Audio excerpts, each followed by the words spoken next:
എല്ലാവർക്കും നമസ്കാരം. ജയശങ്കര. ജയശങ്കര. ജയശങ്കര. ആദിശങ്കര ഇന്റർനാഷണൽ ഫൗണ്ടേഷന്റെ നേതൃത്വത്തിൽ അവതരിപ്പിക്കുന്ന ദിഗ്വിജയം എന്ന പരിപാടിയിലേക്ക് ഏവർക്കും സ്വാഗതം. ഇന്ന് ദിഗ്വിജയത്തിന്റെ 22ാമത്തെ സെഷനാണ്.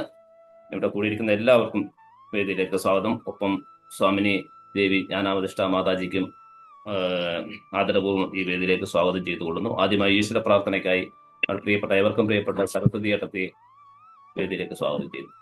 ഗുരുസ്മരണയ്ക്കായി.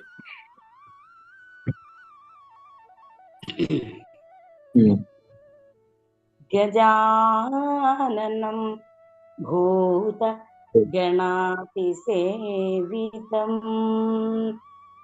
കവിധ്വജം ഭൂപലസാര ഭക്ഷിതം ഉമാസുതം ശോക വിനാശകാരണം നമാമി വിഘ്നേശ്വര പാദ പങ്കജം. സദാശിവസമാരംഭാം ശങ്കരാചാര്യ മധ്യമാം അസ്മദാചാര്യ പര്യന്താം വന്ദേ ഗുരുപരമ്പര. ശങ്കരം ശങ്കരാചാര്യം കേശവം ബാദരായണം സൂത്രഭാഷൗ കൃതൗ വന്ദേ ഭഗവന്തോ പുനഃ പുനഃ. ജയശങ്കര. ജയശങ്കര. വളരെ സന്തോഷം സരസ്വതി എടുത്തി. ഭക്തിയാദരവോടെ ഇന്നത്തെ ഈ സെഷനിലേക്ക് മാതാജിയെ സ്വാഗതം ചെയ്തു. ജയശങ്കര.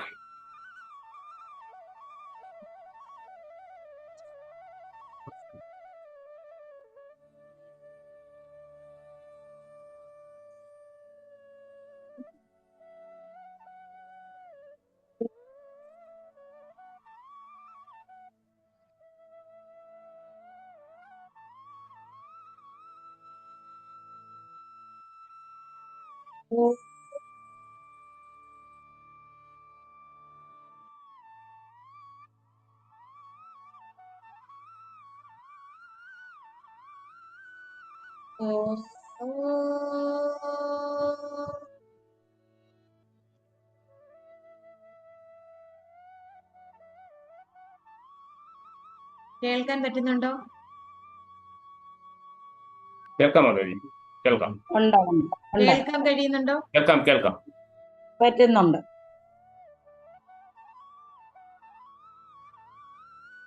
സദാശിവസമാരംഭാ ശങ്കരാചാര്യ മധ്യമാ അസ്മദാചാര്യ പര്യന്താ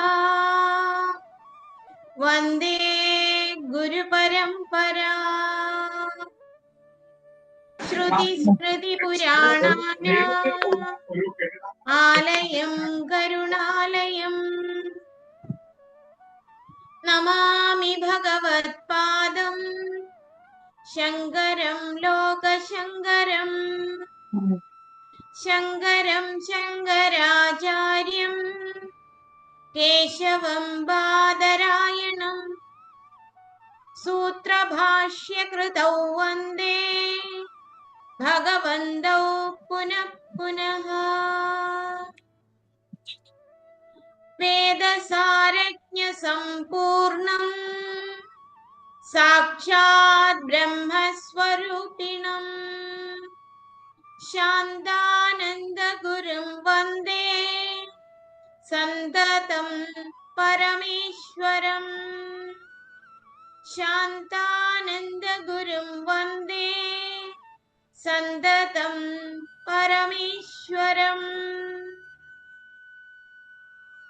ഓം നമഃ പരമഋഷിഭ്യോ നമഃ പരമഋഷിഭ്യഃ.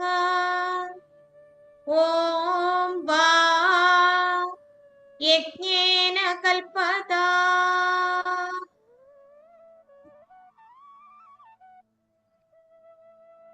ആദിശങ്കര ഇന്റർനാഷണൽ ഫൗണ്ടേഷൻ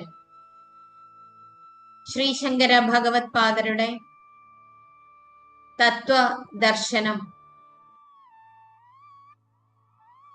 സ്വയം ഉൾക്കൊണ്ടുകൊണ്ട് പ്രചരിപ്പിക്കുന്ന, സനാതന ധർമ്മ സംരക്ഷണം ജീവിത വ്രതമാക്കിയിരിക്കുന്ന ഒരു സംഘടനയാണ്.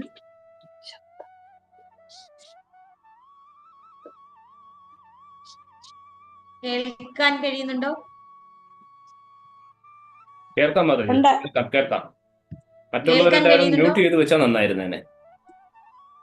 കേൾക്കാൻ കഴിയുന്നുണ്ടോ? കേൾക്കാം മാതാജി, കേൾക്കാം. കേൾക്കാൻ കഴിയുന്നുണ്ടായിരുന്നു ഞാൻ പറയുന്നത്? കേൾക്കാം. ഞാൻ പറയുന്നത് കേൾക്കുന്നില്ലേ? ഇവിടുത്തെ വോളിയം 0-ൽ വന്ന് കാണിക്കുന്നുണ്ട്, അതുകൊണ്ടാണ് ഞാൻ അങ്ങനെ ഒന്ന് ചോദിച്ചത്. കേൾക്കുന്നുണ്ട്. ഇവിടെ മറ്റുള്ളവർക്കും കേൾക്കുന്നുണ്ടെന്ന് കരുതട്ടെ. മാതാജി നന്നായിട്ട് കേൾക്കുന്നുണ്ട്. ഓക്കെ, ശരി. ഉണ്ട്, നല്ലപോലെ കേൾക്കുന്നുണ്ട്.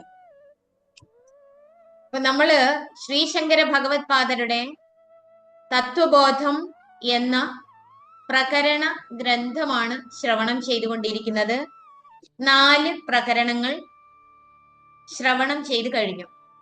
കഴിഞ്ഞ ദിവസം ജീവനും ഈശ്വരനും എന്താണ് എന്ന് വിശകലനം ചെയ്തു. വീണ്ടും 1 മാസം കഴിഞ്ഞിരിക്കുന്നു. അതുകൊണ്ട് ആ ജീവന്റെ യഥാർത്ഥ നിലയെ പറ്റി എത്രമാത്രം അത് ഉൾക്കൊണ്ടിട്ടുണ്ട് എന്നുള്ളത് സ്വയം വിശകലനം ചെയ്യേണ്ടതായിട്ടുണ്ട്. ഈ പ്രകരണ ഗ്രന്ഥത്തിന്റെ പഠനത്തിലൂടെ, ശ്രവണത്തിലൂടെ, മനനത്തിലൂടെ, നിധിധ്യാസത്തിലൂടെ നാം ഓരോരുത്തരും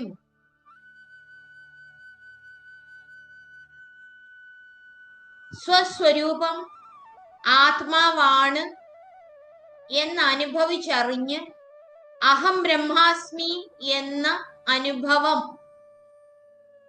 പറയാനല്ലാതെ, ആവർത്തിച്ചുരുവിടാനല്ലാതെ ആ അനുഭവ തലത്തിലേക്ക് സ്വയം ഉയരുന്നതിനുള്ള ഒരു അനുഗ്രഹ കടാക്ഷമാണ് ശ്രീശങ്കര ഭഗവത് പാദരിൽ നിന്നും നമുക്ക് നേരിട്ട് ലഭിക്കുന്നു. ജീവൻ എന്ന് പറയുമ്പോൾ അസത്യമാണ്, പ്രതിബിംബിത ചൈതന്യമാണ് എന്നൊക്കെ പറഞ്ഞിരിക്കെ, ഈ ജീവനും ഈശ്വരനും ഒന്നാണ് എന്ന് എങ്ങനെ മനസ്സിലാക്കാം? ജീവോ ബ്രഹ്മ ഇവ ന അപര, ബ്രഹ്മ സത്യം, ജഗത് മിഥ്യ. ശങ്കര ഭഗവത് പാദര് അനുഭവ മാധുര്യത്തോടുകൂടി സത്യജിജ്ഞാസുക്കളായ മാനവരാശിയോടാകമാനം ഉദ്ഘോഷിച്ച പരമമായ സത്യം. ജീവോ ബ്രഹ്മൈവ, ജീവൻ ബ്രഹ്മം തന്നെയാണ്. അതെങ്ങനെ മനസ്സിലാക്കാമെന്ന് കഴിഞ്ഞ ക്ലാസ്സില് യഥാർത്ഥ സൂര്യന്റെയും ആ സൂര്യന്റെ പ്രതിബിംബിത ചൈതന്യം കുടത്തിലിരിക്കുന്ന ജലത്തിൽ വരുമ്പോൾ എങ്ങനെയാണ് അത് അനുഭവവേദ്യമാകുന്നത് എന്നുള്ളതിനെ ഉദാഹരിച്ച് ജീവഭാവത്തിന്റെ വ്യത്യസ്തമായ അനുഭവ തലങ്ങളെ നാം വിവരിക്കുകയുണ്ടായി. അതായത് കുടത്തിലിരിക്കുന്ന ജലം അഴുക്ക് ഉള്ളതാണെങ്കിൽ ആ ജലപ്രതിബിംബവും അഴുക്ക് ഉള്ളതായിട്ട് തോന്നും. അത് ചലിക്കുന്നതാണെങ്കിൽ ആ ചലനത്തിനനുസരിച്ച് പ്രതിബിംബവും ചലിക്കും. പ്രതിബിംബത്തിന്റെ വലിപ്പം കുടത്തിന്റെ വലിപ്പത്തിനനുസരിച്ചിരിക്കും. ഇങ്ങനെ ഉപാധിയെ കേന്ദ്രീകരിച്ച് പ്രതിബിംബിതമാകുന്ന ജീവഭാവം എങ്ങനെ നമുക്ക് അനുഭവവേദ്യമാകും എന്ന് നാം ജീവനെ ഉദാഹരിച്ചുകൊണ്ട് പറയുകയുണ്ടായി. യഥാർത്ഥ സൂര്യൻ പ്രതിബിംബിത സൂര്യനുമായി ഒന്നാണ് എന്നാണോ മനസ്സിലാക്കേണ്ടത്? എങ്ങനെ അതിനെ മനസ്സിലാക്കും?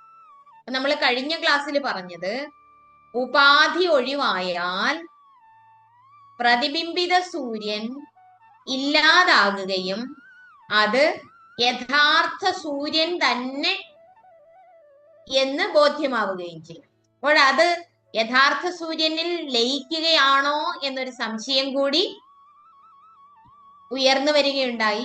യഥാർത്ഥ സൂര്യനിൽ ലയിക്കുകയല്ല, എന്നാൽ ഉള്ളത് യഥാർത്ഥമായ സൂര്യനാണ്. ഈ ഒരു ഉദാഹരണത്തെ നമ്മൾ വ്യക്തമായിട്ടൊന്ന് മനസ്സിലാക്കാൻ ശ്രമിക്കുകയുണ്ടായി. ഇനി ഇവിടെ ജീവനും ബ്രഹ്മവും ഒന്നാണ് എന്ന് പറയുമ്പോൾ 5ാമത്തെ പ്രകരണത്തിൽ പറയുകയാണ്, നനു സാഹങ്കാരസ്യ കിഞ്ചിജ്ഞസ്യ ജീവസ്യ. ജീവഭാവം എന്ന് പറയുന്നത് അഹങ്കാര സഹിതമാണ്, കിഞ്ചിജ്ഞനാണ്, അല്പജ്ഞനാണ്. അങ്ങനെയുള്ള അഹങ്കാരസഹിതനായ അല്പജ്ഞനായ ജീവഭാവം എങ്ങനെയാണ് അഹങ്കാരരഹിതമായിരിക്കുന്ന, അഹന്താരഹിതമായിരിക്കുന്ന, സർവജ്ഞനായിരിക്കുന്ന ഈശ്വരനായി മാറുന്നത്? അത് രണ്ടും ഒന്നാകുമോ? ഇവിടെ തത്വമസി എന്ന മഹാവാക്യം പറയുമ്പോൾ ത്വം തത് അസി, നീ അത് ആകുന്നു. അപ്പൊ നീ സമം അത് എന്നാണ്, ഇക്വേഷൻ ആണ്. അപ്പൊ ഒരു ഇക്വേഷൻ എന്ന് പറഞ്ഞാൽ സമവാക്യം. അപ്പോൾ ഏത് നീയാണ് അതാകുന്നത് എന്ന് നമുക്ക് കൃത്യമായിട്ട് മനസ്സിലാക്കേണ്ടതായിട്ടുണ്ട്. അപ്പൊ നമ്മളോട് ആചാര്യൻ ഉപദേശിക്കുകയാണ്, കുഞ്ഞെ നീ ഈശ്വരനാണ് എന്ന് പറഞ്ഞാൽ ഞാൻ എങ്ങനെ ഈശ്വരനാകും? ഞാൻ അഹങ്കാരിയാണ്, അഹന്താ സഹിതമായ ജീവനാണ്, എനിക്ക് പരിമിതത്വമുണ്ട്, എനിക്ക് അല്പജ്ഞത്വമേയുള്ളൂ, എനിക്ക് ഒരു തരത്തിലും സർവജ്ഞത്വമില്ല. മാത്രവുമല്ല, എങ്ങനെ ആ സർവത്ര പൂർണ്ണമായിരിക്കുന്ന ഈശ്വരൻ ഞാനാണ് എന്ന് ബോധിക്കാൻ കഴിയും എന്ന് ഒരു സംശയത്തോടു കൂടി ചോദിക്കുകയാണ്. ഇവിടെ പ്രകരണ ഗ്രന്ഥത്തില് ആചാര്യൻ ചോദ്യം ചോദിച്ചുകൊണ്ടാണ്, സ്വയം ചോദിച്ചുകൊണ്ട് സ്വയം ഉത്തരം പറയുന്ന ഒരു പ്രതിപാദന ശൈലിയാണ് കൈക്കൊണ്ടിരിക്കുന്നത്. ഇവിടെ സർവജ്ഞസ്യ ഈശ്വരസ്യ തത്വമസീതി മഹാവാക്യാത് കഥയം അഭേദബുദ്ധി സ്യാത്. ഇത് രണ്ടും ഒന്നാണെന്ന്, ഭേദമില്ല എന്ന് എങ്ങനെ പറയാം? ഉഭയോഹോ വിരുദ്ധ ധർമാക്രാന്തത്വാത്. ജീവനും ഈശ്വരനും വിരുദ്ധ ധർമ്മമാണല്ലോ ഉള്ളത്. പിന്നെ നീ ആ സർവജ്ഞത്വ സ്വഭാവമുള്ള ബ്രഹ്മമാണ് എന്നെങ്ങനെ പറയും എന്നാണെങ്കിൽ, ഇത് ചേത്ന, അങ്ങനെ ഒരു സംശയം വരേണ്ട കാര്യമില്ലല്ലോ എന്ന് ആചാര്യൻ ഉത്തരം പറയുകയാണ്. അങ്ങനെ ഒരു സംശയം വരേണ്ടതായിട്ടേ ഇല്ല. പിന്നെ എന്താണ് പറയുന്നത്? സ്ഥൂല സൂക്ഷ്മ ശരീര അഭിമാനി ത്വം പദ വാച്യാർത്ഥ. അപ്പോ ഇതിന് വാച്യാർത്ഥവും ലക്ഷ്യാർത്ഥവും ഉണ്ട്. അപ്പൊ വാച്യാർത്ഥം എന്ന് പറഞ്ഞാൽ, ഒരു ഉദാഹരണത്തിന്, രാവിലെ ഞാൻ ഒരു പഴം കഴിച്ചു. ഇതിന്റെ അർത്ഥം എങ്ങനെയാ നിങ്ങൾ മനസ്സിലാക്കുക? വാച്യാർത്ഥം എടുത്താൽ പഴം എന്ന് പറഞ്ഞാൽ അതിന്റെ തൊലി കൂടി ചേർന്നതാണ്. പക്ഷെ വാച്യാർത്ഥം എടുത്താല് പഴം തൊലി സഹിതം ഞാൻ കഴിച്ചു എന്ന് വേണം മനസ്സിലാക്കാൻ. എന്നാൽ തൊലി സഹിതം പഴം കഴിച്ചുവോ? ഇല്ല. പഴം കഴിച്ചു എന്ന് പറഞ്ഞാൽ അതിന്റെ ലക്ഷ്യാർത്ഥം തൊലി കളഞ്ഞ് പഴം കഴിച്ചു എന്ന് വേണം മനസ്സിലാക്കാൻ. അതുപോലെ നമ്മളുടെ വ്യവഹാരങ്ങളിലെല്ലാം തന്നെ വാച്യാർത്ഥവും ലക്ഷ്യാർത്ഥവും കടന്നുകൂടും.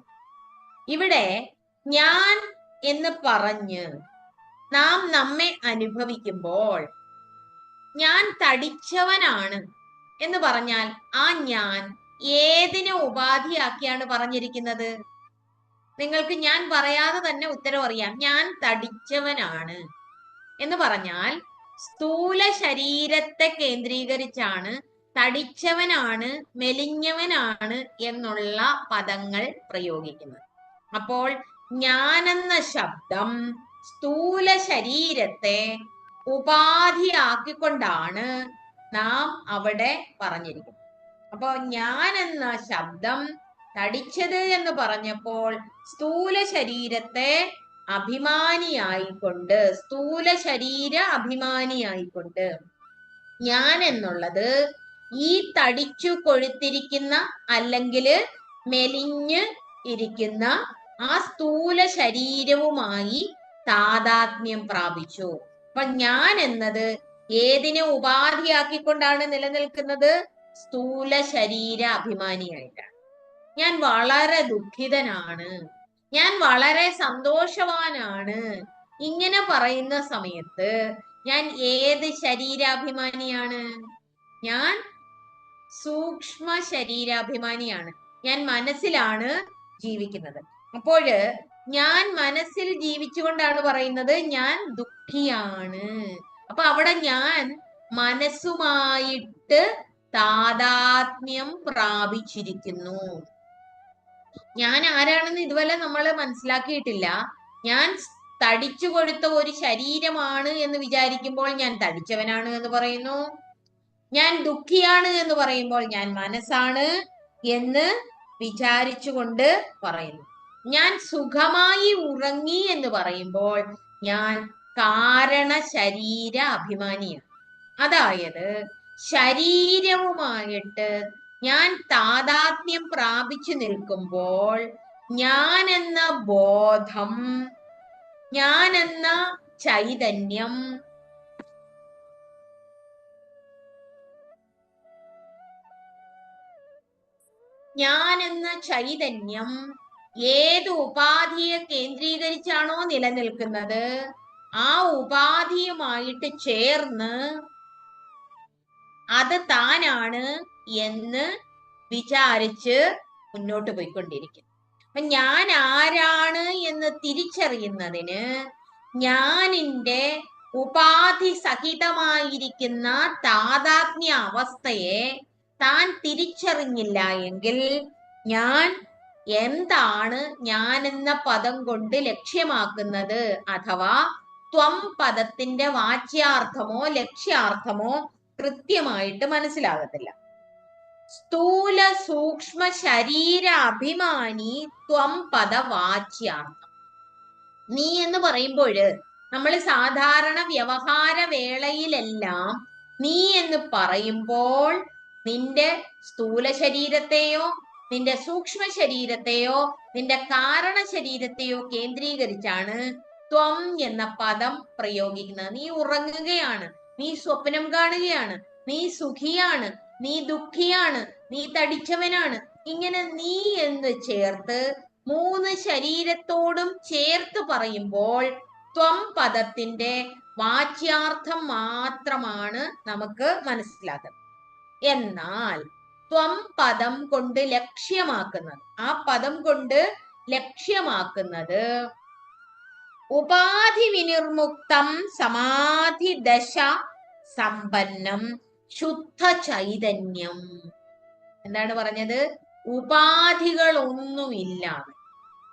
ഇപ്പോഴും നമ്മളുടെ മുഖം തന്നെ ഒരു ദർപ്പണം എടുത്തു നോക്കിയാൽ അത് ഒരു തരത്തിൽ പ്രതിഫലിച്ച് കാണുന്നത് നമ്മുടെ അനുഭവമാണ്. നമ്മളുടെ മുഖത്തിന്റെ പ്രതിഫലനം ദർപ്പണത്തിൽ കാണും. അതുപോലെ തന്നെ നമ്മൾ കോൺവെക്സ് ലെൻസ് എടുത്തു നോക്കിയാല് മുഖം അതിന്റെ വലിപ്പം കുറഞ്ഞതായി ചുരുങ്ങിയതായി കാണും. എന്നാൽ കോൺകേവ് ലെൻസ് എടുത്തു നോക്കിയാൽ മുഖത്തിന്റെ വലിപ്പം കൂടുതലായി കാണും. ഉപാധിക്കനുസരിച്ച് പ്രതിഫലനം പലതരത്തില് കാണുന്നുണ്ട്. ഇതുപോലെ ബോധചൈതന്യം അഥവാ ശുദ്ധ ചൈതന്യം ബ്രഹ്മപ്രതിബിംബം ചിത്തില് വന്ന് ഭവിക്കുമ്പോഴാണ്, ബുദ്ധിയില് പ്രതിഫലിക്കുമ്പോഴാണ് അതിനെ ജീവൻ എന്ന് പറയും. എന്താണ് പറഞ്ഞത്? ബ്രഹ്മം സർവത്ര പൂർണ്ണമാണ്, ഉപാധി വിനിർമുക്തമാണ്. ഉപാധികളില്ലാതെ, അതായത് സ്ഥൂല ശരീരത്തെയോ സൂക്ഷ്മ ശരീരത്തെയോ കാരണ ശരീരത്തെയോ ആശ്രയിക്കാതെ ഈ നിർവികാരമായിരിക്കുന്ന ശുദ്ധ ചൈതന്യത്തിന് നിലനിൽപ്പുണ്ട്.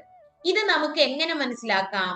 നമ്മൾ കണ്ണുകൊണ്ട് കാണുന്നു, കാതുകൊണ്ട് കേൾക്കുന്നു, നാവ് കൊണ്ട് രുചിക്കുന്നു, നാസിക കൊണ്ട് മണക്കുന്നു, ത്വക്ക് കൊണ്ട് സ്പർശിച്ചറിയുന്നു.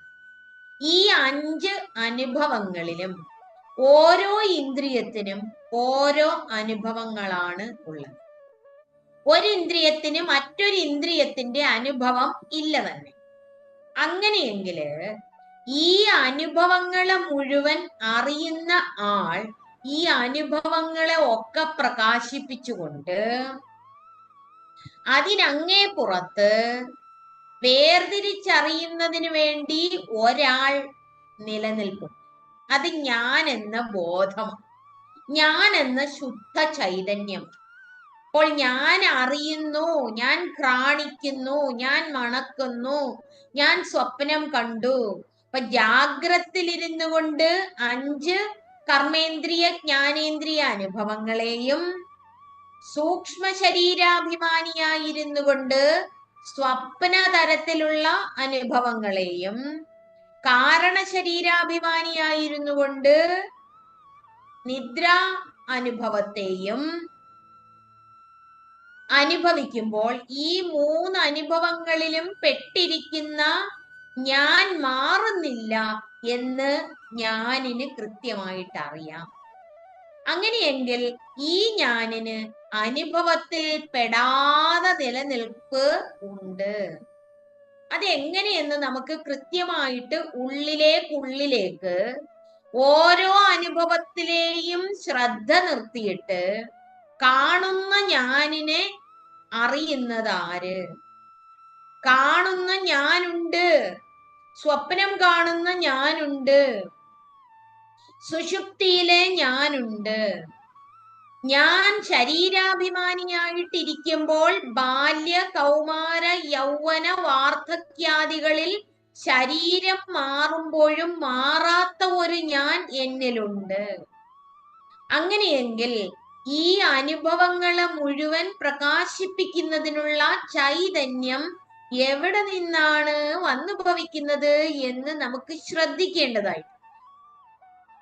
ഇത് നമ്മൾ കൃത്യമായിട്ട് മനസ്സിലാക്കി കഴിഞ്ഞാൽ, കൃത്യമായിട്ട് ഗ്രഹിച്ചു കഴിഞ്ഞാൽ നമുക്ക് യാതൊരുവിധ സംശയവും കൂടാതെ താൻ ശുദ്ധ ചൈതന്യമാണ് എന്ന് സ്വാനുഭവത്തിൽ വരും. അതിന് ഒരു ഉദാഹരണം പറയാം. ആകാശത്ത് സ്പേസില് നിൽക്കുന്ന സൂര്യന്റെ പ്രകാശം താഴെ നമ്മൾ വയ്ക്കുന്ന ഒരു കണ്ണാടിയില് പതിക്കുമ്പോൾ ആ കണ്ണാടിയിൽ നിന്നും പ്രതിഫലിക്കുന്ന പ്രകാശം ഓരോരോ വസ്തുക്കളിലേക്ക് കാട്ടുമ്പോൾ കൂടുതൽ പ്രകാശമാനമായി വരുന്നത് നമ്മൾ കണ്ടിട്ടുണ്ട്. വളരെ ചെറുപ്പത്തിലെ മറ്റും ഈ നെല്ലും ഒക്കെ ഉണക്കാൻ വേണ്ടി അല്ലെങ്കിൽ ധാന്യങ്ങളൊക്കെ ഉണക്കാൻ വെയിലത്ത് വെക്കുമ്പോൾ മറ്റ് പക്ഷിവർഗങ്ങളെ ഓടിക്കുന്നതിന് നാട്ടിൻപുറത്തുള്ളവരൊക്കെ ഈ ദർപ്പണത്തിൽ നിന്നും പ്രതിഫലിച്ച പ്രകാശം അവയെ കാണിക്കുന്ന ഒരു രീതി ഉണ്ടായിരുന്നു. അപ്പോൾ ഇത് രാത്രിയില് ഈ ദർപ്പണം വെച്ചാൽ കൂടുതൽ പ്രകാശമാനമായ രീതിയിൽ ദർപ്പണത്തിൽ നിന്നും പ്രകാശം നാം പ്രതിഫലിപ്പിക്കുന്ന വസ്തുവിലേക്കോ വ്യക്തിയിലേക്കോ പോകുമോ? ഇല്ല, രാത്രിയിലില്ല, പകൽ മാത്രമാണ്. നമ്മൾ വിചാരിക്കും കണ്ണാടിയിൽ നിന്നാണ് ഈ കൂടുതൽ പ്രകാശം വരുന്നത്. കണ്ണാടിയിൽ നിന്നല്ല. ഈ പ്രകാശം എവിടെ നിന്നാണ് വരുന്നത്? സൂര്യന്റെ തന്നെ പ്രകാശമാണ്. കണ്ണാടിക്ക് സ്വയത്തവേ പ്രകാശാത്മകത്വം ഇല്ല. കണ്ണാടി പ്രകാശത്തെ പ്രതിഫലിപ്പിക്കുക മാത്രമാണ് ചെയ്യുന്നത്. ഇതുപോലെ ബുദ്ധിയിൽ പ്രതിബിംബിക്കുന്ന ആത്മചൈതന്യം, ചിത്തിൽ ഭാസിക്കുന്ന പരമാത്മ ചൈതന്യമാണ് ബുദ്ധിയും മനസ്സും ഇന്ദ്രിയങ്ങളും പ്രകാശാത്മകമായി ഭവിച്ചിരിക്കുന്നതിന് ഹേതു. ഇപ്പൊ നമ്മൾ പറയും ബുദ്ധിയുണ്ട്, നല്ല ബുദ്ധിയാണ്, ബുദ്ധി പ്രവർത്തിക്കുന്നുണ്ട്, മനസ്സ് പ്രകാശാത്മകമായിട്ട് പലതരത്തിലുള്ള അനുഭവങ്ങൾ തരുന്നുണ്ട് അല്ലെ. ഇപ്പൊ സ്വപ്നത്തില് നമ്മളുടെ അനുഭവം നമ്മൾ മല കയറുന്നതായും മഞ്ഞുമലയിൽ ചവിട്ടുന്നതായിട്ടും അവിടെ ചെല്ലുമ്പോഴ് മഞ്ഞ് കരടികൾ താഴോട്ട് വരുന്നതായിട്ടും ഒക്കെ സ്വപ്നത്തിൽ കണ്ടാല് കയറുന്ന നിങ്ങളും മഞ്ഞ് മലയും ആ മഞ്ഞിൻ പ്രദേശത്തെ അവിടെ വസിക്കുന്ന നല്ല കുപ്പായം അണിഞ്ഞതുപോലെയുള്ള രോമാവൃതമായ കരടികളും ഒക്കെ ഉണ്ട്. ഇതൊക്കെ നമ്മൾ സ്വപ്നത്തിൽ കണ്ടു എന്ന് തോന്നുമ്പോഴും അവിടെ പ്രകാശം മാത്രമേ ഉണ്ടായിരുന്നുള്ളൂ. ഈ പ്രകാശം പുറമേ നിന്ന് വന്നതല്ല, ഉള്ളിൽ തന്നെ ഉള്ളതാണ്. അവിടെ വസ്തുക്കളൊന്നും ഉണ്ടായിരുന്നില്ല. ഈ പ്രകാശം എന്ന് പറയുന്നത് മനസ്സിന്റെയും ബുദ്ധിയുടെയും പ്രകാശം എന്ന് പറയുന്നത് പരമാത്മ പ്രകാശം, സർവത്ര പൂർണ്ണമായിരിക്കുന്ന അദ്വയ ബോധ ചൈതന്യം ഈ ചിത്തിൽ പ്രതിബിംബിച്ചതാണ്, ബുദ്ധിയിൽ പ്രതിബിംബിച്ചതാണ്. അപ്പോൾ പ്രതിബിംബിച്ചതിന് കാരണം എന്താണ് എന്ന് ചോദിച്ചാൽ, എവിടെയും പ്രതിബിംബിക്കുന്നതിന് ഏതിനെങ്കിലും മറ വരുമ്പോഴാണ് പ്രതിബിംബം ഉണ്ടാകുന്നത്. എന്ത് വരുമ്പോഴാണ്? മറ. മറ എന്ന് പറഞ്ഞാൽ ആവരണം. അതിനെന്തെങ്കിലും ഒരു തടസ്സം വരുന്നു.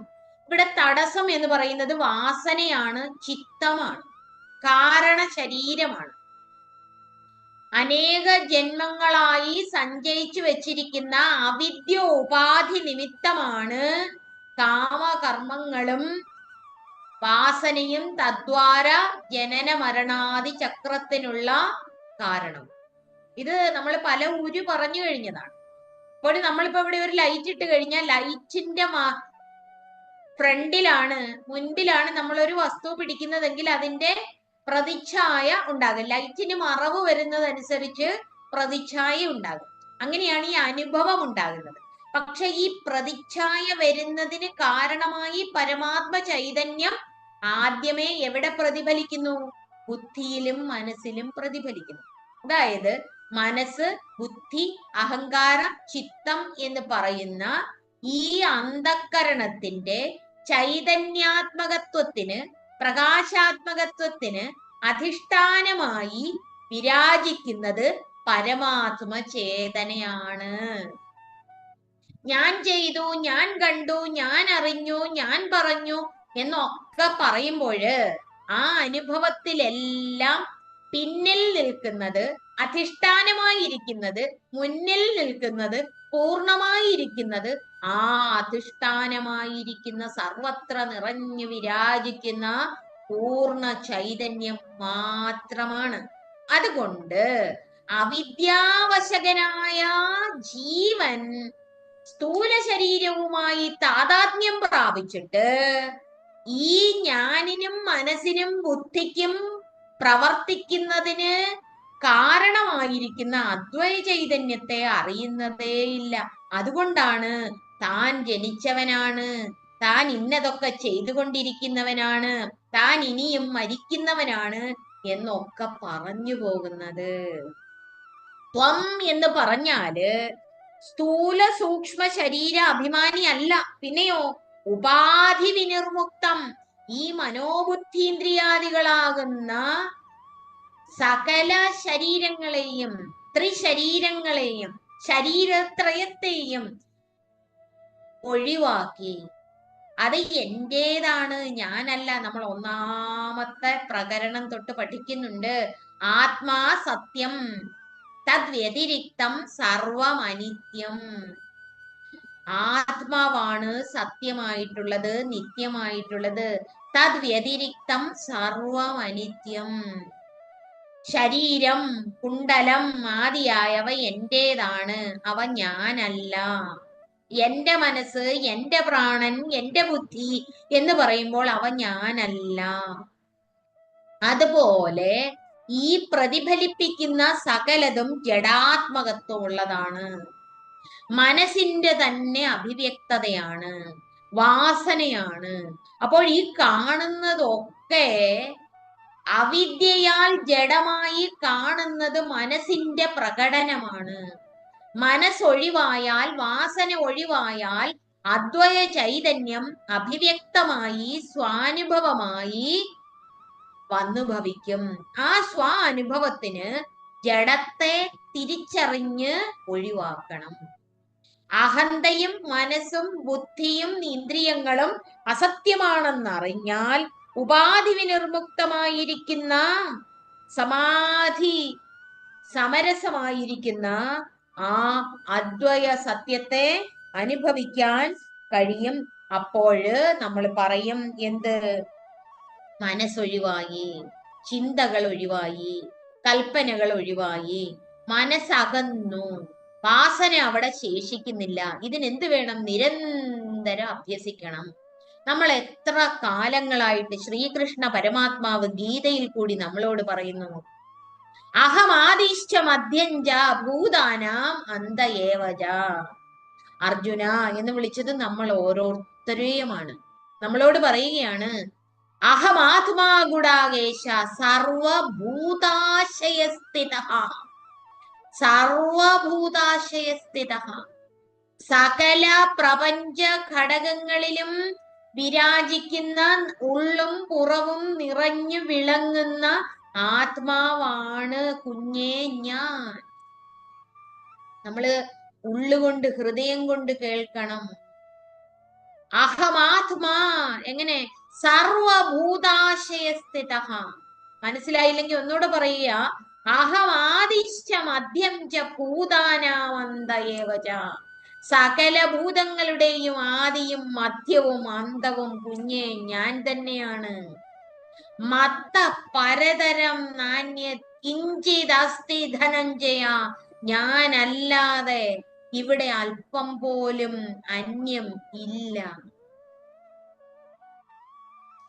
ഈശാവാസ്യവിധം സർവം. ഇതെത്ര കേട്ടിട്ടും നമുക്ക് മനസ്സിലാകുന്നില്ല. മനസ്സിന്റെ തലത്തിൽ എത്ര കാലം ജീവിക്കുന്നുവോ അത്ര കാലം നമുക്കിത് ബോധ്യമാകില്ല. ഭഗവാൻ ആചാര്യ ഭഗവത്പാദർ കാരുണ്യ അതിരേകത്താല് ഈ തത്വബോധം എന്ന കൃതിയിലൂടെ നമ്മളോട് പറയുകയാണ്, കുഞ്ഞേ ത്വം പദത്തിന്റെ അർത്ഥം ശ്രദ്ധിക്കൂ. നീ എന്ന് പറയുന്നത് നിന്റേതല്ല. ഉപാധി വിനിർമുക്തമായിരിക്കുന്ന മനസ്സല്ലാത്ത ചൈതന്യമാണ് നീ. നീ അതുകൊണ്ട് മനസ്സിൽ പെട്ടുപോകരുത്. നീ ദുഃഖിയാണ്, സുഖിയാണ് എന്ന് വിചാരിച്ച് ഒരിക്കലും ജീവിക്കണ്ട. ബ്രഹ്മാർപ്പണം, ബ്രഹ്മഹവിർ, ബ്രഹ്മാഗ്നൗ, ബ്രഹ്മണാഹുതം, ബ്രഹ്മ ഏവ തേന ഗന്ധവ്യം. പ്രാപിക്കേണ്ടതും അത് തന്നെ. ബ്രഹ്മം തന്നെയാണ്. ഹവിസ് ബ്രഹ്മമാണ്, അഗ്നി ബ്രഹ്മമാണ്, ഹോമിക്കുന്നവൻ ബ്രഹ്മമാണ്. ഒന്നും നമ്മളുടെ ഹൃദയം കൊണ്ട് ശ്രവണം ചെയ്തു കഴിഞ്ഞാൽ നേഹ നാനാസ്തി കിഞ്ചന, ഇവിടെ അല്പം പോലും പനതില്ല. സർവം ഹി സച്ചിദാനന്ദം. ഈ കാണുന്നതൊക്കെ സച്ചിദാനന്ദമാണ്, സത്താണ്, ചിത്താണ്, ആനന്ദമാണ് എന്ന് കൃത്യമായി മനസ്സിലാക്കിയാൽ നമുക്ക് ഉള്ളിൽ, ഇവിടെ ആചാര്യ ഭഗവത്പാദർ ഉപയോഗിച്ചിരിക്കുന്ന പദം സമാധിദശാ സമ്പന്നം. സമാധിദശയാണിത്.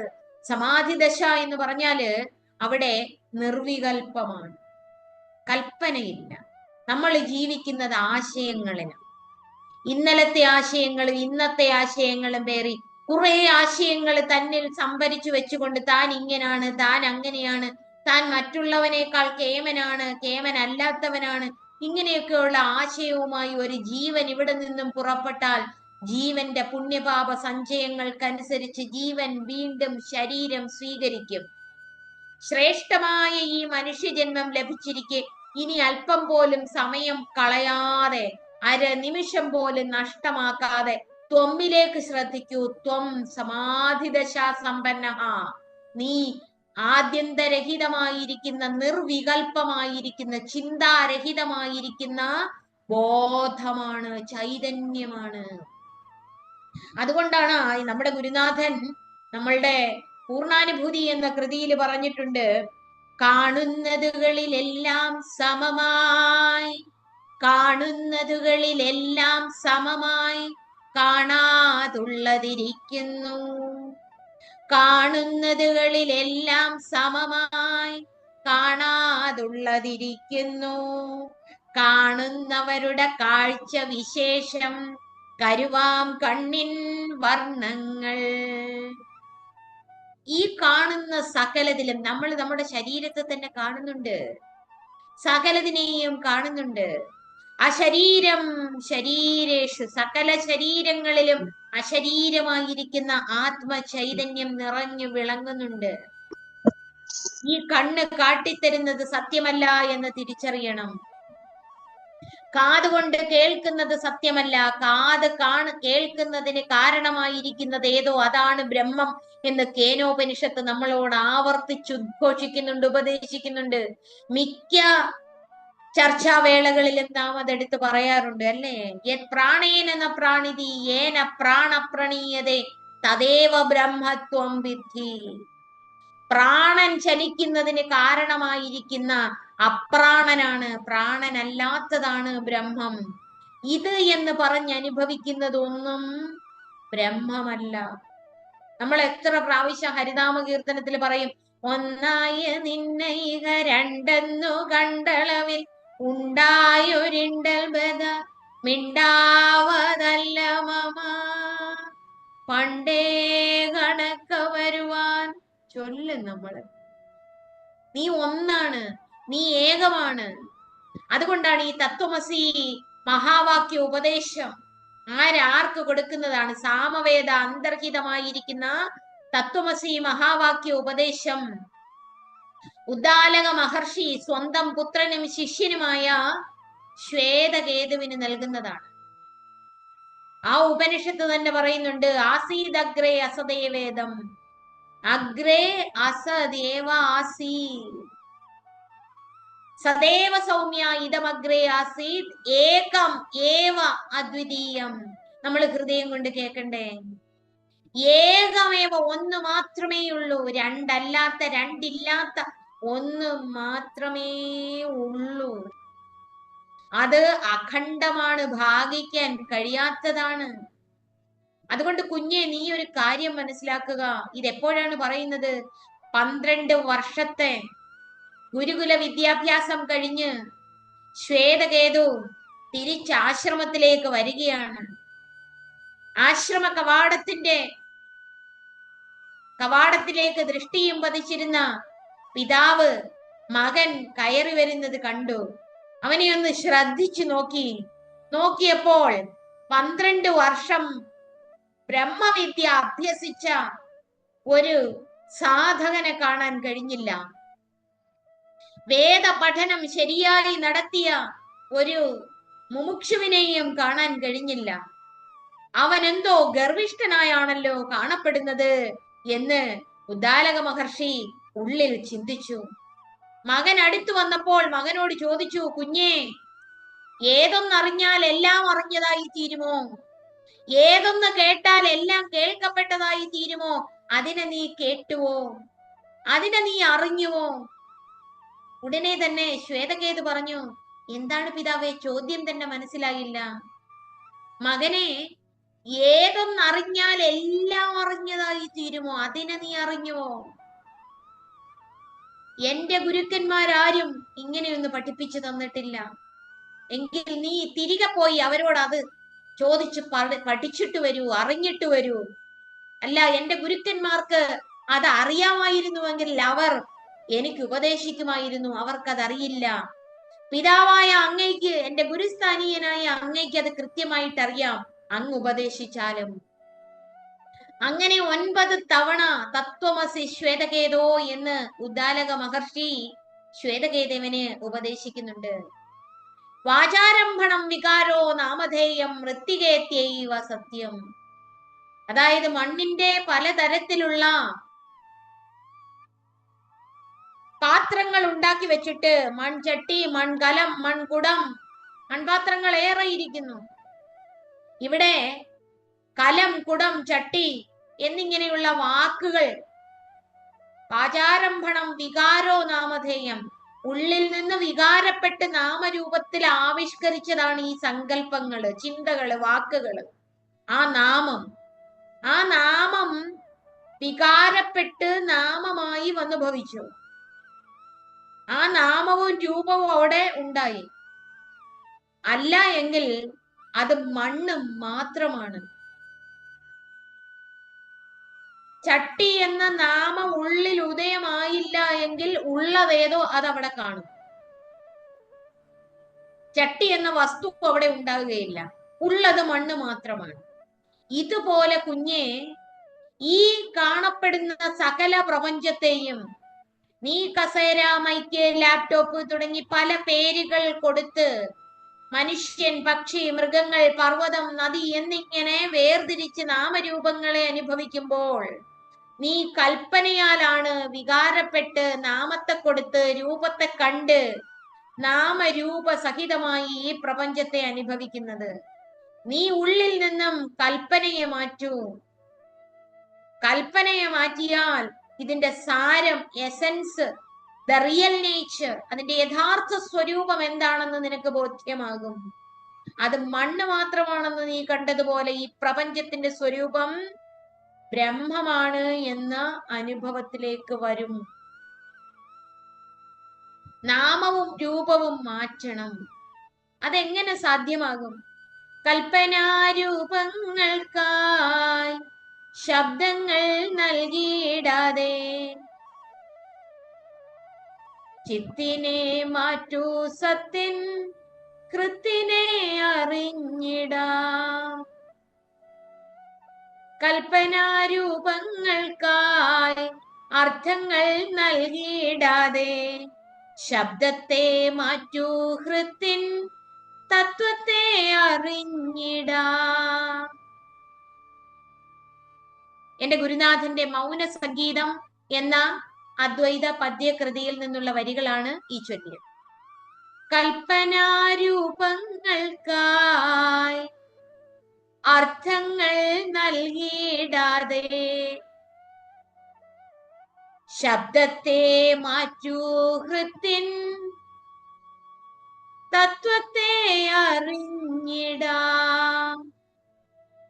നിങ്ങൾ കൽപ്പിച്ച് കാണുന്ന വസ്തുക്കൾക്ക് ശബ്ദം അർത്ഥം കൊടുക്കണ്ട. ആകാശത്ത് മേഘപാളികൾ വന്നു പോകുമ്പോൾ അവ ആകാശത്തെ സ്പർശിക്കുന്നതേയില്ല. സ്പേസിനെ, ഇടത്തെ സ്പർശിക്കാതെ എങ്ങനെ മേഘപാളികൾ വന്നു പോകുമോ അതുപോലെ വന്നു പോകുന്ന ശബ്ദജാലങ്ങൾക്ക് അർത്ഥം നൽകാതെ ഇരിക്കുമെങ്കിൽ, പരിമിതത്വം, കിഞ്ചിജ്ഞത്വം നൽകാതെ ഇരിക്കുമെങ്കിൽ തന്റെ ജീവഭാവത്തിന് നിലനിൽപ്പില്ലാതെയാണ്. ഇത് ഗംഭീരമായ ഒരു സാധനാ പദ്ധതിയാണ്. ശബ്ദത്തെ മാറ്റൂ, ഹൃത്തിൻ തത്വത്തെ അറിഞ്ഞിടാം. അവിടെ ശബ്ദത്തെ മാറ്റാനാണ് പറഞ്ഞത്. ഉദാലക മഹർഷി ശ്വേതകേതുവിന് ഉപദേശിച്ച അതേ തത്വത്തെയാണ് ഈ വരികളിൽ കൂടി സ്വാമി ശാന്താനന്ദഗിരി നമ്മോട് ഉപദേശിക്കുന്നത്. അതുപോലെ നമ്മൾ ആ തത്വത്തിന്റെ ആഴത്തിലേക്ക് ഊളിയിട്ടിറങ്ങുന്നതിന് ശബ്ദത്തെ പ്രകാശിപ്പിക്കുന്ന അനന്യ പ്രകാശത്തിലേക്ക് ശ്രദ്ധിക്കണം. ശബ്ദം മനസ്സായി നിലനിൽക്കുമ്പോൾ, ബുദ്ധി നിശ്ചയാത്മികയായിട്ട് വിരാജിക്കുമ്പോൾ, ആ വിരാജിക്കുന്ന പ്രകാശം കണ്ണാടിയിലെ പ്രകാശമാണെന്ന് കണ്ട് അദ്വയവും ഏകവുമായിരിക്കുന്ന യഥാർത്ഥ പ്രകാശത്തിലേക്ക് ശ്രദ്ധയെ നിർത്തി ഒന്നായ നിന്നെ ഇഹ കണ്ടെന്ന്, ആ ഒന്നായ നിന്നെ കാണുന്നതിന് വേണ്ടി രണ്ടായി വന്നപ്പോൾ എനിക്ക് ദുഃഖമുണ്ടായി എന്ന് തിരിച്ചറിഞ്ഞുകൊണ്ട് ആ ഏകമായിരിക്കുന്ന അദ്വൈത ചൈതന്യത്തിലേക്ക് ശ്രദ്ധ കേന്ദ്രീകരിക്കണം. എങ്ങനെ? പ്രതിബിംബിത പ്രകാശമാണ് ഇവിടെ നാമരൂപാത്മക പ്രപഞ്ചമായി അനുഭവിക്കുന്നത്. അപ്പോൾ ആ അദ്വയ പ്രകാശത്തിലേക്ക് ശ്രദ്ധ പോകണം. ഇവിടെ സൂക്ഷ്മമായിരിക്കുന്ന ഒരു ശ്രദ്ധയുടെ വിഷയം.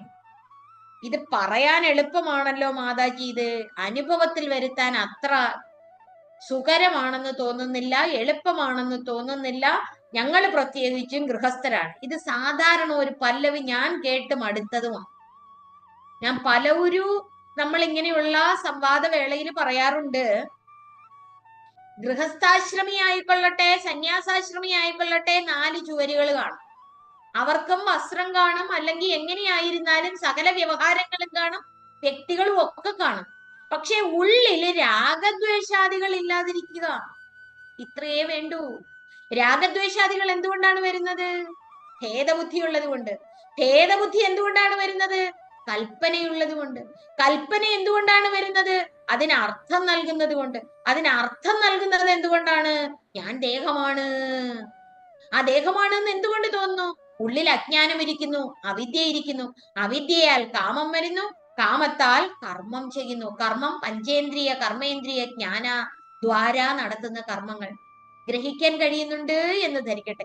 കുറച്ച് സൂക്ഷ്മവും കുറച്ച് ഗഹനവുമായ വിഷയമാണ്.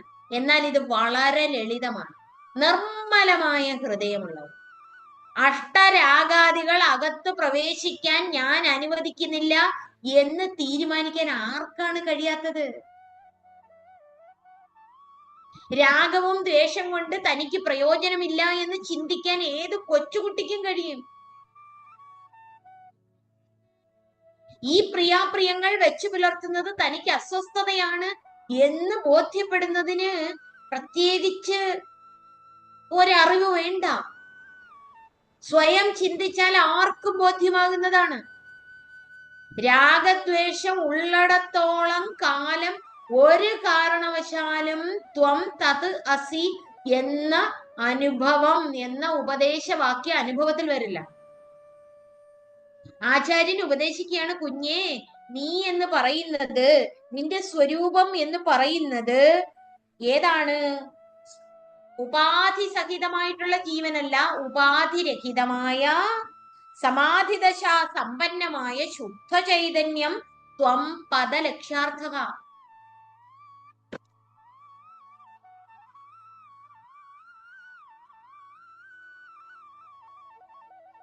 ത്വം പദത്തിന്റെ ലക്ഷ്യാർത്ഥം എന്ന് പറയുന്നത് ശുദ്ധ ചൈതന്യമാണ്, നിർവികൽപ്പ സ്വരൂപമാണ്, സമാധിദശ സമ്പന്നമാണ്.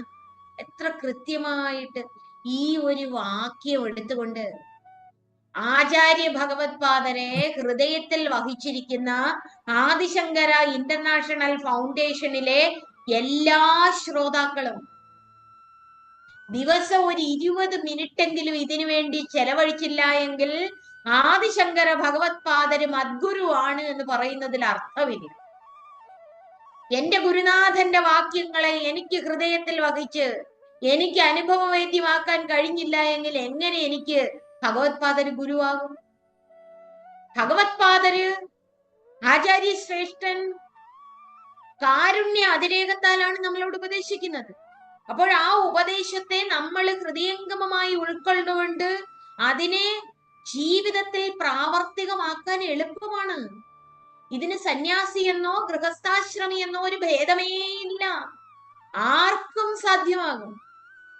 ഒരേ ഒരു കണ്ടീഷൻ, അജ്ഞാനം ഒഴിവാകുന്നതിന് വേണ്ടി രാഗദ്വേഷാദികൾ ഇല്ലാതിരിക്കുക, ഒരു നിർമ്മല ഹൃദയം കാത്തു സൂക്ഷിക്കുന്നതിന്, അസൂയാദി ഡംബ് ഭാവങ്ങളൊക്കെ ഉള്ളിൽ നിന്നൊന്ന് ഇല്ലാതാക്കുന്നതിന് ആരാണ് നമുക്ക് തടസ്സം?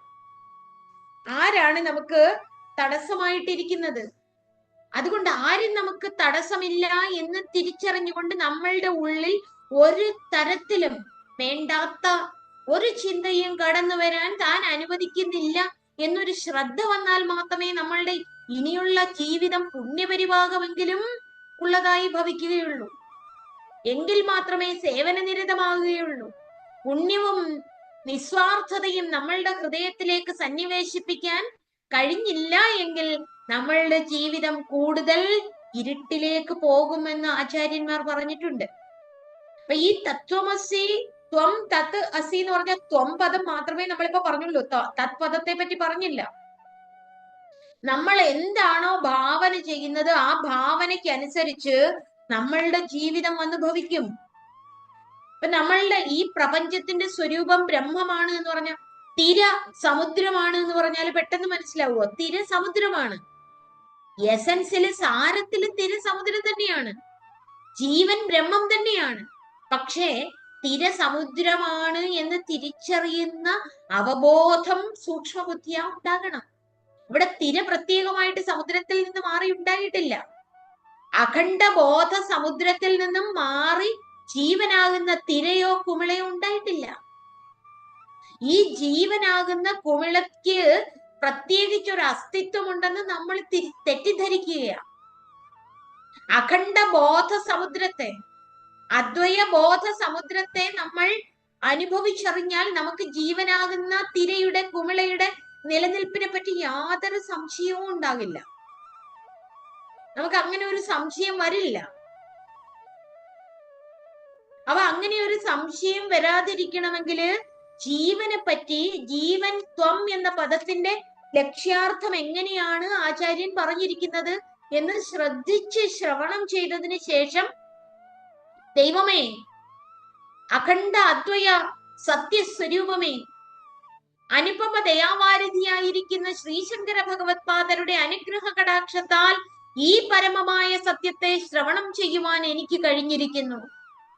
ആ അനവധ്യ സുന്ദരമായിരിക്കുന്ന തൃപ്തിയുടെ നികേതം സ്വഹൃദയമാണ് എന്നും അത് ആദ്യന്തരഹിതമായിരിക്കുന്ന ബോധമാണ് എന്നും തിരിച്ചറിയാൻ ഈ ജന്മത്തിൽ എനിക്ക് കഴിയണമേ എന്ന് സർവാത്മന സർവസമർപ്പണ ബുദ്ധിയാ നാം ആചാര്യപാദരോട് തന്നെ അപേക്ഷിച്ചാൽ കൃതിസ്ഥിതനായിരുന്നു കൊണ്ട് ആ അനുകമ്പാ സ്വരൂപൻ നമുക്ക് ഉപദേശിക്കും. യാതൊരു സംശയവും വേണ്ട. അദ്വയ പ്രകാശമായിരിക്കുന്ന ഗുരു കൃതിസ്ഥിതനാണ്. ആ ഗുരു തന്നെയാണ് ഈ പ്രപഞ്ചമായി വിരാജിക്കുന്നത്. കാരണം അന്യമായി പ്രപഞ്ചമില്ല. പൂർണ്ണമാദ പൂർണ്ണമിദം പൂർണ്ണാത് പൂർണ്ണമുദച്യതേ പൂർണ്ണസ്യ പൂർണ്ണമാദായ പൂർണ്ണമേവാവശിഷ്യതേ. ഈ ജന്മത്തില് ഈ ആദിശങ്കര ഇന്റർനാഷണൽ ഫൗണ്ടേഷനിലെ കുടുംബാംഗങ്ങൾ 1 കോടി തവണയെങ്കിലും ഈ മന്ത്രം ഉരുക്കഴിച്ചിട്ടുണ്ടാകും. അതിന്റെ അർത്ഥം അറിഞ്ഞില്ല എങ്കിൽ പൂർണ്ണമാണ്. അതും പൂർണ്ണം, ഇതും പൂർണ്ണം. പൂർണ്ണത്തിൽ നിന്ന് പൂർണ്ണമെടുത്താൽ പൂർണ്ണം അവശേഷിക്കും. പൂർണ്ണം മാത്രം സത്യം. പൂർണ്ണം എന്ന് പറഞ്ഞാൽ എന്താണ്? പരിപൂർണത്തെ പറയാനാമോ? പറയും പരിമിതനാകുമ്പോൾ. പരിപൂർണത്തെ എങ്ങനെ പറയാൻ പറ്റും? പൂർണ്ണത്തില് അപൂർണം ഇരിക്കുമോ? പൂർണ്ണത്തിൽ നിന്ന് മാറി മറ്റെന്തെങ്കിലും ഉണ്ടോ? പൂർണ്ണം എന്ന് പറഞ്ഞാല് തദന്തരസ്യ സർവസ്യ തത് സർവസ്യാസ്യ ബാഹ്യത. അത് സർവത്തിന്റെയും അകത്താണ്, അത് സർവത്തിന്റെയും പുറത്താണ്. അത് മാത്രമാണുള്ളത്. ഏകോ ദേവ സർവഭൂതേഷു ഗൂഢ സർവവ്യാപി. ഹൃദയം കൊണ്ട് 1 പ്രാവശ്യം പറയുന്നത് 10 പ്രാവശ്യം പറഞ്ഞാൽ, ഒരു കാര്യം കൂടി ഇതിനോടൊപ്പം ഒന്ന് ആവർത്തിച്ച് പറഞ്ഞുകൊള്ളട്ടെ. ബാഹ്യമായ എത്ര ആചാരങ്ങൾ അനുഷ്ഠിച്ചാലും, എത്ര കർമ്മ കലാപങ്ങളിൽ ഏർപ്പെട്ടാലും അതൊക്കെ ചിത്തശുദ്ധിക്ക് സഹായകമാകും. ചിത്തശുദ്ധി ദ്വാര കർമ്മകാണ്ഡങ്ങൾ ഏതും ചിത്തശുദ്ധിക്ക് വേണ്ടി മാത്രമുള്ളതാണ്. ചിത്തശുദ്ധി ദ്വാര നമുക്ക് ഈ പരമസത്യം സാക്ഷാത്കരിക്കാതെ ഒരു കാലത്തും ജീവന് പൂർണ്ണത വരികയില്ല. ജീവൻ അതിന്റെ യാത്ര തുടർന്നുകൊണ്ടിരിക്കും. സർവപ്രാണികളും സർവജീവന്മാരും ഇന്നല്ലെങ്കിൽ നാളെ ആ പൂർണ്ണ സ്വരൂപത്തെ, അദ്വയ സ്വരൂപത്തെ അതിലഭേദമായി തീർന്ന് സ്വസ്വരൂപമായി വിരാജിക്കേണ്ടതാണ്. അല്ലാതെ ഇതിന് അന്ത്യമില്ല. കാരണം ഇത് അവിദ്യയിലാണ് ആരംഭിച്ചത്. അവിദ്യയിൽ ആരംഭിച്ചത് അവിദ്യ നശിക്കുമ്പോൾ മാത്രമേ ഒഴിവാകുകയുള്ളൂ. ചലനം അസത്യമാണ്, കർമ്മം അസത്യമാണ്. കർമ്മം ഏതും ചിത്തശുദ്ധിക്ക് വേണ്ടിയിട്ട്.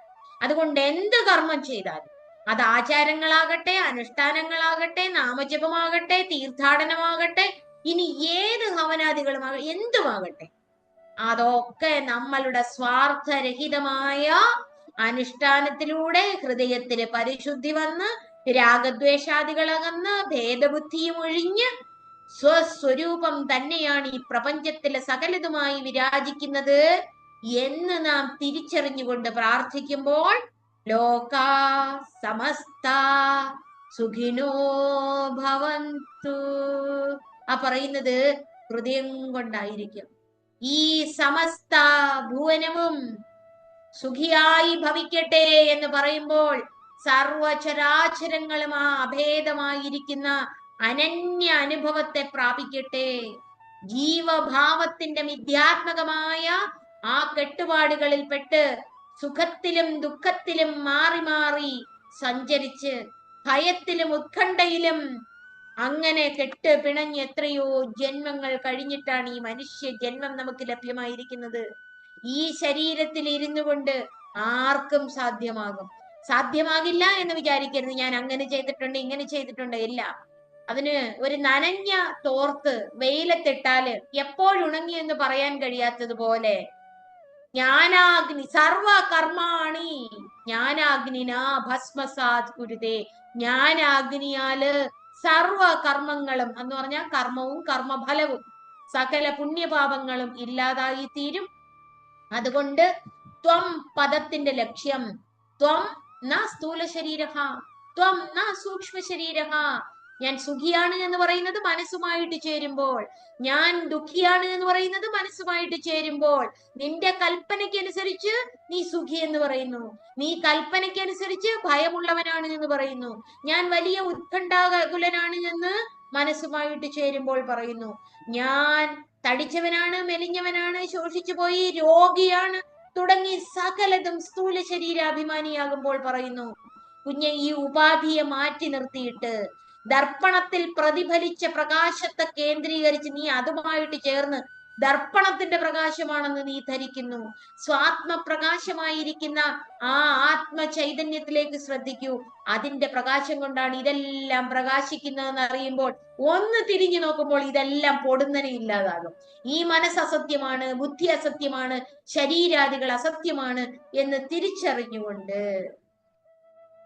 ത്വം തത് എന്ന തലത്തിലേക്ക് ഉയരാൻ നമുക്ക് ഈ തത്വമസി എന്ന പ്രകരണത്തിന്റെ ശ്രവണം അടുത്ത ക്ലാസ്സിലും തുടരാം. എന്തായാലും ത്വം പദത്തിന്റെ ശ്രദ്ധയും അതിന്റെ ഒരു മനനവും വിശകലനവും കൃത്യമായിട്ട് നടത്തണം. അടുത്ത ഒരു മാസത്തേക്ക്, അടുത്ത 3ാമത്തെ ഞായറാഴ്ച വരുമ്പോഴുള്ള ഈ പഠന ക്ലാസിന്റെ എത്തുന്നത് വരെ എല്ലാ ദിവസവും ത്വം പദത്തിന്റെ അർത്ഥം ആവർത്തിച്ച് മനനം ചെയ്താൽ നമുക്ക് ഒരു പുതിയ ജീവിതമായിരിക്കും കിട്ടുന്നത്. ആ ജീവിതം ചൈതന്യവത്തായിരിക്കും, സ്നേഹസമ്പൂർണമായിരിക്കും, നിസ്വാർത്ഥതയുടെ പ്രഫുല്ലനമായിരിക്കും, അനന്യാനന്ദത്തിന്റെ അനുപമമായ ഒരു നികേതമായിരിക്കും, തൃപ്തിയുടെ സുഗന്ധം പ്രസരിപ്പിച്ചുകൊണ്ടുള്ള ആ മനോഹരമായിരിക്കുന്ന മനസ്സിന്റെ ഇല്ലായ്മ സംഭവിച്ചിരിക്കുന്ന ആ ജീവിതത്തിലേക്ക് നമുക്ക് എല്ലാവർക്കും ഉയരാം. അതിനായി ഇത്രയും നേരം സംവദിക്കുന്നതിന് ശക്തി പകർന്നു തന്ന അനന്യാനന്ദ സ്വരൂപനായിരിക്കുന്ന അദ്വയ സത്യസ്വരൂപമായിരിക്കുന്ന ശ്രീശങ്കര ഭഗവത്പാദരുടെ പാദാരവിന്ദങ്ങളിൽ അഭേദ സ്വരൂപമായിരിക്കുന്ന എന്റെ ഗുരുനാഥൻ ബ്രഹ്മശ്രീ ശാന്താനന്ദഗിരി സ്വാമിജിയുടെ ചേവടികളിൽ പൂജാ മലരുകളായി അർപ്പിച്ചുകൊണ്ട് ഓം വാ യജ്ഞേന കൽപ്പതാ.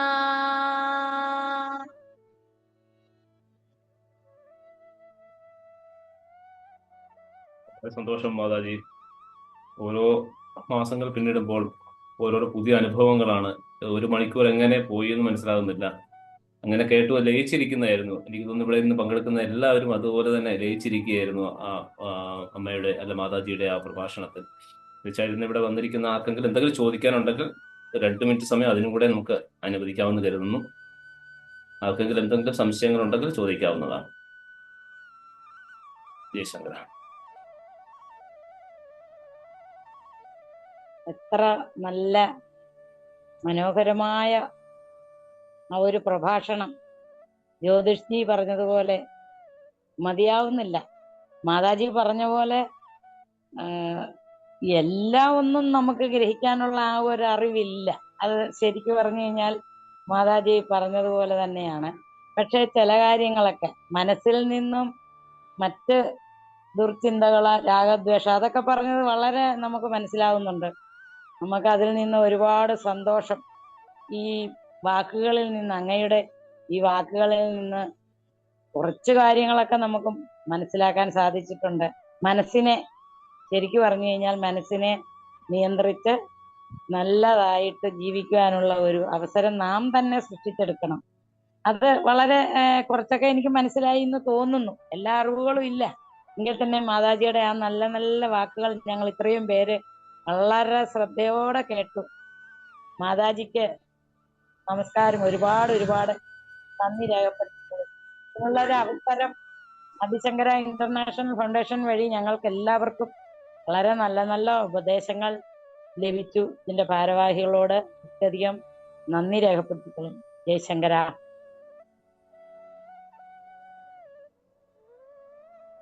അനന്തകോടി പ്രണാമം മാതാജി, പ്രണാമം.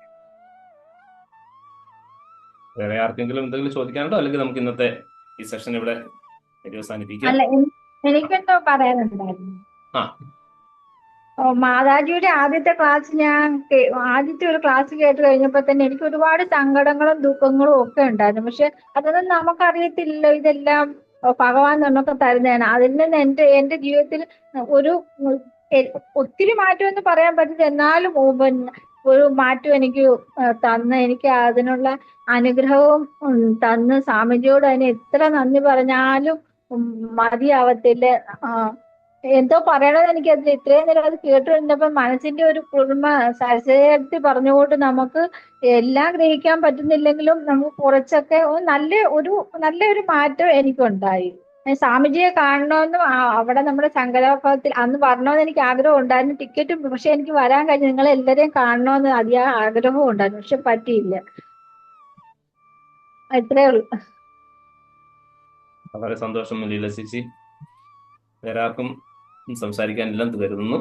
എന്തായാലും എല്ലാവർക്കും ജഗദീശന്റെ കാരുണ്യകടാക്ഷം ഉണ്ടാവട്ടെ, ആചാര്യസ്വാമികളുടെ കാരുണ്യകടാക്ഷം ഉണ്ടാവട്ടെ, എല്ലാവർക്കും നന്മ ഉണ്ടാകട്ടെ. ലോക സമസ്ത സുഖനോ ഭവന്തു. ജയശങ്കര, ജയശങ്കര, ജയശങ്കര, ജയശങ്കര. ജയശങ്കര. വളരെ സന്തോഷം. ശങ്കര. മാതാജി.